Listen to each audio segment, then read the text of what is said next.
It was a Tuesday afternoon. I remember the exact date because it was less than a week before Thanksgiving. I was driving home from work, stuck in traffic on the freeway, when my phone rang. It was my mom, Marianne. I answered, putting her on speaker because I knew she usually had a lot to say, and I liked to keep my hands free. "Hannah, is that you?" Her voice was crisp, a little too loud in the car. "Yeah, Mom, it's me." "What's up?" There was a pause, a rustling sound, like she was holding the phone away from her mouth. Then I heard my cousin Tyler's voice in the background, muffled but clear enough. "Just tell her, Aunt Marianne." Before we dive in, make sure to like this video, subscribe to the channel, and drop a comment below telling me, where in the world are you watching from? My stomach tightened a little. This usually meant something was coming. Then Mom's voice came back, louder, with an edge to it I knew well. "Hannah," she said, her tone firm. "Your father and I have talked. You're banned from Thanksgiving until you apologize to Tyler." The words hit me. Banned from Thanksgiving? Not, we're upset or we need to talk. Just a flat-out ban. And an apology to Tyler for what? We'd had a petty argument a few weeks ago about something stupid. Some old family history he'd twisted. I hadn't even thought about it since. It wasn't a big deal to me. But apparently it was to them. Before I could even process it, Tyler's voice, clear as day from the background, cut through. "She can eat leftovers in the garage." He laughed. A real hearty laugh. My mom didn't correct him. I heard another chuckle, too, like someone else found it funny. I didn't say anything. The traffic around me moved slowly, a blur of brake lights. My hands gripped the steering wheel. My throat felt tight, dry. It wasn't just the words. It was the laughter. The casual way they dismissed me, made me a joke, a problem to be solved with an apology I didn't feel I owed. Inside, something shifted. It wasn't a snap, not a sudden explosion. It was slower, deeper, like a tectonic plate finally grinding past its breaking point. I had always been the quiet one, the one who tried to keep the peace, the one who took the hits and just kept going. But this was different. This felt cold. This felt intentional. And for the first time, in a long time, I realized that being quiet didn't make me strong. It just made me easy to overlook. And easy to hurt, my mom continued, oblivious to the silence on my end. "So you think about it. If you want to come, you know what you need to do." "Okay, Mom," I managed to say, my voice sounding flat even to my own ears. "I'll think about it." I hung up, the silence in my car suddenly deafening. The laughter echoed in my head. Leftovers in the garage. It wasn't just about Thanksgiving anymore. It was about everything. And in that moment, sitting in traffic, something in me decided that enough was finally, irrevocably, enough. For years, I had been the family's silent safety net. Not because I was rich, not because I bragged about it, but because I was disciplined. I worked hard, I saved. I lived simply. And I watched. I watched the bills pile up, the worried looks, the casual mentions of things being tight. And I stepped in, always quietly. Always without asking for praise. It started small. My dad needed a surgery. Insurance covered most of it, but there was a gap. A few $1,000s. My parents stressed. My siblings offered sympathy but no solutions. I just transferred the money. "It's fine, Dad, don't worry about it. Just focus on getting better." He thanked me. My mom thanked me.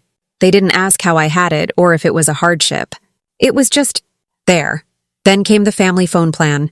Someone was always forgetting a payment or going over data or getting their service cut off. It became a constant source of stress.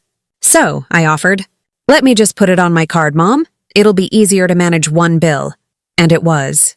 For them. Every month the payment came out of my account. I didn't mind, not at first. It seemed like a practical solution. It kept everyone connected, utilities too. There were months when the electricity bill was high, or the gas. My mom would sigh, say they'd have to cut back. I'd quietly log in, make a payment. Sometimes I'd say, "Oh, I think I paid that one already, Mom, don't worry." Other times, I just did it. I didn't want them to struggle. I didn't want them to worry. I just wanted them to be okay. Groceries. My parents were getting older. Money was always tight for them. I'd go to the store, grab their list, and then add a few extra things. Nicer meats, fresh fruit, things I knew they wouldn't buy for themselves. I'd pay, and when they tried to give me money, I'd wave it off. "It's fine, Mom, just a little bit." "My treat," They'd smile, say I was so sweet. It felt good then to help. It felt like love, even surprise copays. A doctor's visit, a new prescription. They'd mention it almost offhandedly and I'd just offer, "Let me get that, Dad," and I would. Without a second thought, I wasn't wealthy. I worked a regular job. I made a decent salary, but I wasn't rolling in money. I was just responsible. I tracked my expenses. I had a budget. I didn't spend carelessly. They saw me as frugal, sometimes in a dismissive way. "Hannah's so good with money," they'd say, almost like it was a quirk, not a necessity. They didn't see the early mornings, the extra shifts, the careful choices I made every single day to build a little cushion for myself, and by extension for them. In silence, I became their safety net, the one footing the costs they mocked me for being able to afford. The irony was sharp, but I ignored it.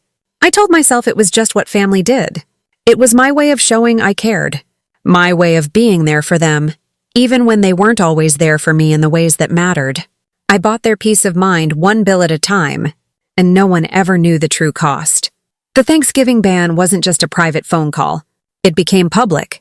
The family group chat was usually filled with mundane updates, photos of pets, or vague plans. This year it was different. Someone started a thread, Thanksgiving guest list, and names started appearing. Aunt Donna, Uncle Mark, Cousin Jenny and her kids, Cousin Michael, my brother Ben, my sister Sarah, even Tyler. Everyone was there. Except me. I scrolled through the list. My name was conspicuously absent. It felt like a punch to the gut, but also a weird confirmation. They were actually doing it. They were really banning me. My heart ached, but a cold anger started to settle in. I decided to ask, just to see what they would say. "Hey everyone," I typed, trying to keep my tone light. "Looks like fun." Did I miss something about the guest list? The replies came quickly. My mom responded first, a generic, "We're just making sure everyone has space." Then Tyler jumped in. His message popped up. "Limited seating, Hannah. Try Christmas if you behave, if I behave." Like I was a child? Like I needed to earn my place? The rest of the chat went quiet for a moment. Then someone posted a gif of a turkey. The message was clear. My question had been answered. My humiliation was complete. It wasn't just the group chat. It was the subtle digs, the casual dismissals that piled up over the years. At family dinners, when I tried to talk about my job, my modest achievements, someone would inevitably steer the conversation back to Tyler's new promotion or Ben's latest entrepreneurial idea. My mom would say, "Hannah's just so sensible," a word that felt like a polite way of saying boring or unambitious. I remembered a few months ago, I was out shopping with Aunt Donna. We were at the checkout, and the cashier made a polite comment about my sensible, durable shoes. "Oh, these old things," Aunt Donna said, waving her hand dismissively. "Hannah's just a little sensitive about success, you know. Doesn't like to draw attention to herself. Keep the small talk short, sweetie." I froze. The cashier looked uncomfortable, then just nodded and scanned my items. I felt my face flush. My aunt, my own family, publicly implying I was insecure about my lack of success, when in reality, I was the one quietly propping up half of their lives. It was a wound that never quite healed. Every slight, every joke at my expense, every time they chose someone else's feelings over mine, it chipped away at me. They saw me as the quiet one, the one who wouldn't make a fuss, the one who could be counted on to just take it. And I did, for years. I swallowed the comments, the comparisons, the outright rejections. I told myself it didn't matter, that they loved me in their own way. That family was family and you stuck by them, but the Thanksgiving ban in front of everyone felt like the final straw. It wasn't just my name missing from a list. It was my worth, my place, my very existence within the family being publicly questioned and then dismissed with a cruel joke. And as the days counted down to Thanksgiving, that humiliation curdled into something harder, something resolute. Thanksgiving Day arrived. The house was quiet, too quiet. Usually by now, I would have been up early, helping my mom in the kitchen, or at least driving over to drop off a side dish I'd meticulously prepared. Not this year. This year, I was alone in my apartment. I tried to act like it was just another day. I cleaned. I read a book. I even went for a long walk, trying to pretend the crisp autumn air wasn't carrying the scent of roasting turkey from every other house in the neighborhood. But every ring of my phone, Every notification made my heart jump. I knew it wouldn't be an invitation, but I still hoped, foolishly, for some kind of reprieve. Around lunchtime, a text came. It was from my mom. My stomach clenched. I opened it slowly. "We saved you a plate, Hannah. Porch pickup if you want it." Porch pickup. Not, "Come join us. We miss you." Not, "We made a mistake." Just a cold, impersonal offer of leftovers, left outside like a forgotten package. It was an afterthought, a pity offering, a way for them to say they technically offered without having to actually see me. The loneliness was a physical ache in my chest. It felt heavy, like a stone. I pictured them all around the table, laughing, eating, sharing stories. My dad at the head, my mom bustling, Tyler probably holding court with some exaggerated story, Ben and Sarah playing with their kids. A perfect family tableau. Without me, I looked at the clock. It was late afternoon. I knew dinner would be winding down by now. Still, something in me felt compelled to drive by. Not to pick up the plate, but just to see. To confirm. To put a visual to the pain. I drove slowly past their house. The lights were on, warm and inviting. I could hear faint laughter, the murmur of voices. Cars lined the street, family cars. Everyone was there, then I saw it. On the porch by the front door was a foil-covered plate. Exactly as she'd said. It looked small, pathetic, sitting there in the fading light. And then I saw something else. A neighbor's fluffy orange cat, bold and curious, was sniffing around the edge of the foil, its tail twitching. It looked like it was about to paw at the cover. That was it. That was the moment. The loneliness I had felt all day, the quiet ache. It didn't disappear, but something else grew alongside it. A hard, cold resolve. It wasn't just about the ban anymore. It wasn't about the apology. It was about being so completely disregarded, so utterly disposable, that my place was literally on the porch, left for a cat to investigate. I kept driving. I didn't stop. I didn't get out. I left the plate there for the cat, or for the cold, or for whatever would eventually claim it. It didn't belong to me. Nothing about that day, about that family gathering, belonged to me. As I drove away, the tears finally came. They weren't angry tears, not really. They were tears of deep, profound sadness. But beneath the sadness, a new kind of strength was solidifying. A quiet, unyielding power. They had made their choice. And now I would make mine. The loneliness had turned into a burning resolve. And that resolve felt like the beginning of something new, something powerful. Days after Thanksgiving, life was supposed to return to normal. But nothing felt normal to me. The porch plate, the cat, the casual cruelty of my family, it all festered. I went through the motions at work, but my mind was elsewhere. I felt hollowed out, but also strangely alert, like a wound that had finally stopped bleeding and was starting to scar over, hardening.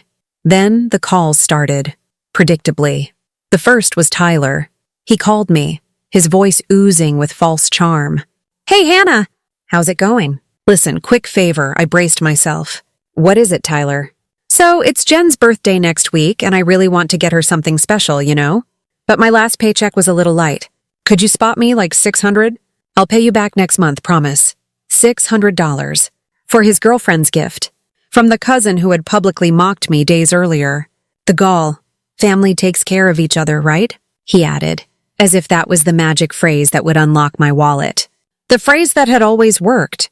But this time, it just sounded hollow and manipulative. Before I could even formulate a response, my dad called. "Hannah, honey? Your mom and I need a little help. The car needs a repair, a big one, and we're a bit short on the down payment for a new water heater. Could you do us a quick $300 deposit? Just to hold it?" $300. On top of the $600 Tyler was asking for. A quick total of $900. For things they needed, yes, but things they always seemed to need from me. I hung up with both of them, promising nothing, just saying I'd look into it. My hands were shaking, not from anger, but from a deep, weary frustration. I walked to my home office, a small space I'd carved out in my apartment, and opened my laptop. I logged into my banking app. I started scrolling. Through years of transactions, years of my money flowing out to them, there were the mortgage payments I'd covered when they were short. A few thousand here, a few thousand there, just to keep them afloat. Groceries. So many grocery store charges. Just my treat. meds, co-pays for doctors, prescriptions, dentist visits, utilities, electricity, gas, water bills, cell phone plans, all of it silently handled by me. I saw the Venmo transfers to Tyler for rent, bills, just need a little extra, each one a small cut, bleeding my resources dry. I saw the car repairs I'd secretly paid for, the appliances I'd replaced, the quiet loans that were never repaid, never even acknowledged as debts. The total amount was staggering. It wasn't just hundreds, it was thousands, tens of thousands. Money I had earned, saved, and meticulously managed, not for a luxurious life, but for security, for my own future. Money I had poured into their lives without a single complaint, without a single expectation of return, other than perhaps a little respect, a little love, a little acknowledgement. And what had I received in return? A ban from Thanksgiving, public humiliation, laughter, a plate on the porch for the cat, and now more demands, more expectations. More family takes care of each other. My eyes scanned the screen, each line a receipt of my quiet generosity and their casual exploitation. A cold, hard knot formed in my stomach. The resolve I'd felt on Thanksgiving Day solidified into something unbreakable. I took a deep breath. My voice was barely a whisper, but it felt like a shout inside my head. Not anymore. The words were soft, but they carried the weight of years of silent sacrifice, of being overlooked and undervalued. This wasn't just a simple refusal. This was the end of an era. The end of their era of relying on me, and the beginning of my own. I closed the laptop, the glow of the screen reflecting the new, unyielding determination in my eyes. The breaking point had been reached, and I knew exactly what I had to do next. The decision was made, but a decision is just a thought until you act on it. For years, my actions had been quiet, invisible transfers of money. Now my actions needed to be tangible, solid, and undeniable. I couldn't just say no. I needed to show them why. I needed proof, not for them, but for myself. I needed to see the full weight of what I had been carrying. That's when I called Clara Mitchell. Clara wasn't family. She was my mentor, my former manager from my first real job, a woman in her late 50s with sharp eyes and a no-nonsense attitude that I had always admired. She'd taken me under her wing, taught me how to negotiate, how to save, how to see my own value in a world that often tried to diminish it. I hadn't told her the full extent of my family's financial dependence on me, mostly out of shame, but now I needed her strategic mind. I met her for coffee, my hands wrapped around a warm mug, my voice low as I laid it all out. The bills, the requests, the Thanksgiving ban, the porch plate. I expected a lecture, or maybe pity. Instead, she just listened, her gaze steady. When I finished, she took a slow sip of her coffee. "Hannah," she said, her voice calm and even, "they're not just taking your money. They're taking your future. Every dollar you give them is a dollar you don't invest in yourself." She leaned forward slightly. "You need to perform a financial exorcism. You need to untangle yourself completely. But to do that, you need to see the ghost in the machine. You need to quantify it." That's where the idea for the binder was born. It wasn't just about collecting receipts. It was about creating a ledger of my life, a physical record of my silent sacrifices. That night, I bought a thick 3-ring binder, a pack of plastic sleeves, and a set of highlighters. My mission began. For the next 2 weeks, my apartment became a war room of financial archaeology. I printed out years of bank statements, credit card bills, and online payment confirmations. At first, it was overwhelming, a mountain of paper that represented a mountain of obligations. But as I started sorting, a grim clarity emerged. I created tabs: mortgage assistance, utilities, groceries, medical, auto, and the biggest, most painful section, personal loans, T. Cole, for Tyler. Each piece of paper told a story. Here was a $1,500 transfer to my parents' account from 3 years ago. I remembered that day perfectly. My dad had called in a panic. The property tax bill was due, and they'd forgotten. His voice was strained, terrified of the penalties. I didn't hesitate. I moved the money from my savings, money I had been setting aside for a down payment on my own place. I told him it was no problem. Looking at the confirmation email now, I felt a cold knot in my stomach. Where was my name on the deed to that house I was helping pay for? I found the monthly payments for the family phone plan. For 6 straight years, I had paid it. Over $200 a month, every month. I did the math. It was over $14,000. $14,000 for the convenience of them not having to worry about it. $14,000 so Tyler could laugh at me from my mother's speakerphone. The groceries section was a stack of receipts from every major supermarket in a 10-mile radius. I had kept them for budgeting, and now they served a new purpose. I highlighted the totals. $150 here, $200 there. Little amounts that added up to a fortune over time. I remembered my mom praising Tyler's girlfriend for bringing a fancy dessert to a family dinner, while my contribution of 3 full bags of staple groceries sat on the counter, unacknowledged. The most infuriating section was Tyler's. I printed his Venmo history, request after request. Beer money, gas, concert tics, help a bro out, and then the larger ones. $500, rent. $300, car trouble. Each one came with a casual, entitled tone, as if he were asking to borrow a pen, not hundreds of dollars of my hard-earned money. And I had always said yes. Always. Because family takes care of each other. As I slipped each document into its clear plastic sleeve, the binder grew heavier. It felt like I was giving weight and form to my resentment, to my exhaustion. This was no longer just a feeling in my gut. This was evidence. Cold, hard, undeniable fact. Clara came over one evening to see my progress. She flipped through the pages, her expression unreadable. "This is impressive, Hannah," she said, tapping a finger on a highlighted utility bill. "But remember the purpose. This isn't just to shame them. This is to free you. This binder is your exit strategy." We sat at my small kitchen table and planned it out. We made a list of every financial tie, every autopay, every shared account. We looked up the procedures for transferring ownership of a phone plan. We drafted a script for me to use when I called the mortgage company. Clara was methodical, turning my emotional pain into a clear, actionable plan. "When you cut them off," she warned, "they will panic. They will guilt you. They will rage. They will try every trick that has ever worked on you before. You have to be ready." I looked at the thick, heavy binder sitting on my table. It was full of my past, full of my pain. But holding it, I felt something new. I felt prepared. It was my truth. It was my justification. It was the armor I would wear into the battle for my own life. It was titled in simple block letters on the spine, "This is what I did for you, and this is what I won't do anymore." The first Monday of December was D-Day. I took the day off work, telling my boss I had some personal appointments. It wasn't a lie. I was appointing myself CEO of my own life. I woke up early, made a strong cup of coffee, and sat down at my desk with the binder open next to me, my checklist ready. The first call was the hardest. The mortgage company. My heart hammered against my ribs. I had been making supplemental payments directly to their account for years through an online portal. I wasn't on the loan, but my banking information was linked for autopay on the property taxes, which I had taken over 2 years ago. I navigated the automated phone tree, my voice tight when I finally spoke to a representative. "Yes, I'd like to remove my autopay authorization for the property taxes on account number." I read the numbers from a statement.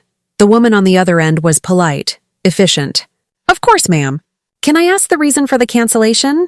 "I will no longer be contributing to this payment," I said, the words tasting strange and powerful in my mouth. "Please ensure all future bills are sent directly to the homeowners on record." There was a pause. A flurry of typing. "Okay, it's done. You'll receive an email confirmation." I hung up and let out a breath I didn't realize I'd been holding. One thread cut. The email arrived a moment later. Confirmation of autopay cancellation. It felt like a birth certificate. Next was the phone plan. This was more complex. I had to go to the provider's store in person. I walked in, clutching my account details. I explained to the young man behind the counter that I wanted to separate my own line onto a new, individual plan and transfer the primary account holder responsibilities for the remaining lines to my mother. He tapped at his tablet. "Okay, so you'll be releasing the other 4 lines. The new account holder will be responsible for the full monthly bill starting on the next cycle." "That's correct," I said. He had me sign a digital form. As the stylus touched the screen, I thought of all the calls, all the texts, all the drama that had traveled over those airwaves, paid for by me. No more. I walked out of the store with a new SIM card and a new account number. My own. For the first time in 6 years, my phone was truly mine. Back at my apartment, I moved online. It was a digital purge. I logged into my parents' Amazon account and removed my credit card. I saw the order again list. My dad's favorite coffee, my mom's vitamins, Tyler's ridiculously expensive protein powder, all purchased with my money. Click, deleted. I went to the streaming services, Netflix, Hulu, Max. My card was the primary payment method on all of them. I logged into each one, went to the account settings, and methodically removed my information. The screen would now read, Payment Method Required, the grocery delivery app, the pharmacy account, any place where my financial information was stored for their convenience. I was a ghost, erasing my own footprints from their lives. With each click, I felt lighter. The weight in the binder was transferring from my shoulders to the pages themselves. By noon, it was done. Every tie was cut. I spent the rest of the day in silence. I turned my phone off, something I rarely did. I read a book. I listened to music. I felt a strange sense of peace. The quiet before a storm I knew was coming. It began on Wednesday. A single text from my sister Sarah, "Hey, is Netflix down?" It's asking for a credit card. I read it and set my phone down. I didn't reply. Thursday was when the real panic started. A group text from my mom to me, Ben, and Sarah. Did someone change the phone plan? I just got an email saying I'm the new account owner and the bill is over $200. Hannah, did you do this? My brother Ben, ever the clueless peacemaker, replied, "Must be a mistake, Mom. Hannah always handles it." I stayed silent. Friday, the calls began. My dad, his voice tight with confusion. "Hannah, the pharmacy said our card was declined for Mom's prescription." "I thought you had it on file." "I let it go to voicemail," Tyler called, his voice laced with aggression. "What the hell, Hannah? My phone's about to be shut off. Mom said you canceled the plan. You can't just do that." I listened to the message and then deleted it. By Sunday, their world was unraveling. The conveniences they had taken for granted were gone. The safety net had been yanked away and they were in free fall. They had never known how much I carried because I had never let them feel the weight. Now, for the first time, they were feeling all of it. The texts became more frantic, a flurry of confusion, anger, and accusation. Through it all, I remained silent. I was a stone wall, an unanswered call, an unread text. Every notification that pinged on my phone was a reminder of a chain I had broken. The silence was my answer, and it was louder than any argument I could ever have. The following Tuesday, my mom called me. Her voice was different.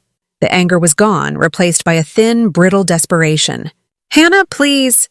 Just come over. We need to talk about this. Your father is a wreck." It was the pleas that did it. Not a demand, but a plea. I knew this was the moment. The binder was on my passenger seat as I drove to their house, its weight a comforting presence. I walked into the house where I grew up. The air was thick with tension. My parents were at the kitchen table, the place where we'd had 1,000 family meals, where homework was done and holidays were planned. It looked like a courtroom now. Tyler was there too, slouched in a chair, his arms crossed, a thunderous look on his face. I didn't say hello. I walked to the table, placed the heavy binder in the center with a solid thud, and sat down. The sound echoed in the silence. "What is this?" my dad asked, his voice raspy. "This is the conversation?" I said, my voice even. I looked directly at him. "You asked why." "This is why." I opened the binder to the first tab. Mortgage assistance. I turned it to face him. The pages were filled with printed confirmations of my payments. The dates and amounts highlighted in bright yellow. "Dad," I began, my voice steady. 3 years ago, you were worried about losing the house over a property tax bill. I paid it, $500. The year after that, you were short on 3 mortgage payments. I covered the difference. That's $200 right there.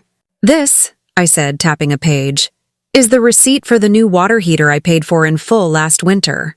Not the quick $300 deposit you asked me for 2 weeks ago." My dad stared at the papers, his face pale.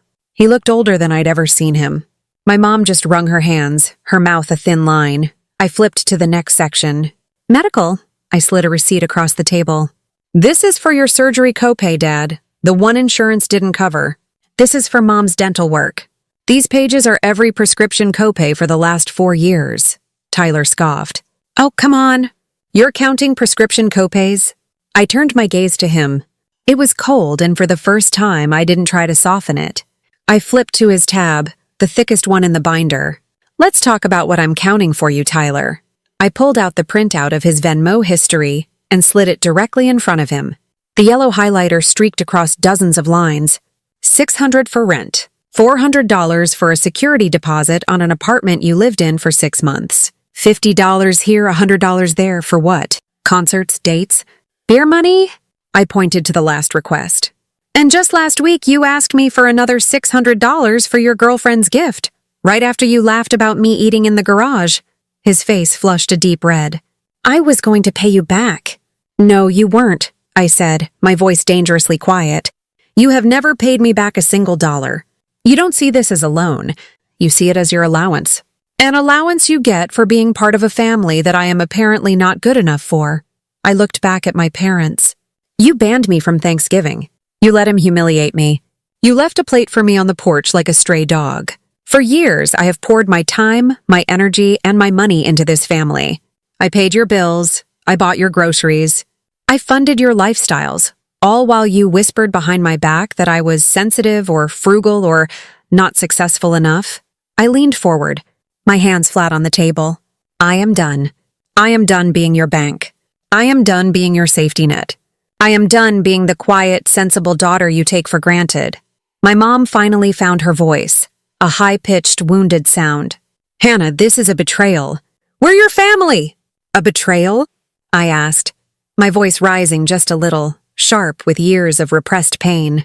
A betrayal is watching your parents stand by while your cousin calls you trash. A betrayal is being told you're not welcome in your own home for a holiday. A betrayal is realizing you were never seen as a daughter, only as a resource. I stood up, my chair scraping against the linoleum. The showdown was over. I had said my piece. I had shown them the truth, their stunned faces, their gaping mouths. It was the first time they were truly seeing me. Not as a solution to their problems, but as a person who had finally reached her limit. I left them at the table, their shock and sputtering arguments fading behind me as I closed the front door. The click of the latch felt final. Sitting in my car, I expected to feel a storm of emotions, anger, sadness, maybe even regret. Instead, a profound quiet settled over me. It wasn't the lonely silence of my empty apartment on Thanksgiving.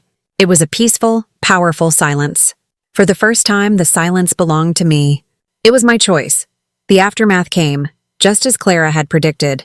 The first wave was anger, mostly from Tyler. The text started that night, a barrage of fury and insults. You're a monster, Hannah. You can't just leave them like this. You think you're so much better than us with your stupid binder. I'm telling everyone what you did, how you abandoned your own parents. I read them and I deleted them. I did not engage. I did not defend myself. His words were just noise, the tantrum of a child who had his favorite toy taken away. The next wave was guilt, expertly wielded by my mother. She left long, rambling voicemails, her voice cracking with emotion. Hannah, I don't know what we're going to do. The mortgage payment is due. Your father is so stressed, he isn't sleeping. He has chest pains. How could you be so cruel? After everything we did for you, raising you?